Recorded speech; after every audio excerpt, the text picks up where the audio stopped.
3 pecore scarnificate e altre 2 fuggite dal branco, morte in un dirupo. L'ennesima storia di predazione da lupo oggi arriva da Marziai di Lentiai e sicuramente il numero di questi capi andrà ad aumentare. Quello diffuso oggi al tavolo per la sicurezza convocato in prefettura. A fine agosto il numero di predazioni è calato del 50% rispetto allo stesso periodo del 2018 e bisognerebbe dire meno male, dato che parliamo di capi che per la maggioranza dei casi rappresentano lo stipendio degli allevatori. Tra loro alcuni stanno aspettando i rimborsi per animali predati lo scorso anno. Ma si dice la natura deve fare il suo corso e dati scientifici alla mano non vi è alcun allarme per la pubblica incolumità, pur se il lupo ormai si è spinto fino nelle fasce abitate della Valbelluna. Di più, provincia e carabinieri forestali hanno ribadito come non esista documentazione dal secondo dopoguerra ad oggi di casi di aggressione o uccisione di persone neppure da parte di ibridi, cioè di incroci fra lupo e cane.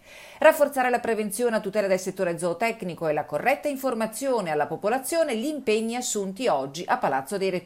E fra gli allevatori monta la rabbia. È tardi per iniziare a gestire la cosa e bisogna iniziare a gestirla, fare qualcosa, non solo chiacchiere. Non vediamo una via d'uscita, l'unico modo è di poter gestire questa popolazione di lupi che è arrivata qualche anno fa e la gestione deve prevedere anche l'abbattimento di quegli animali troppo invadenti. Noi vogliamo un tecnico che ci metta nera su bianco che effettivamente questo predatore è innocuo per le persone.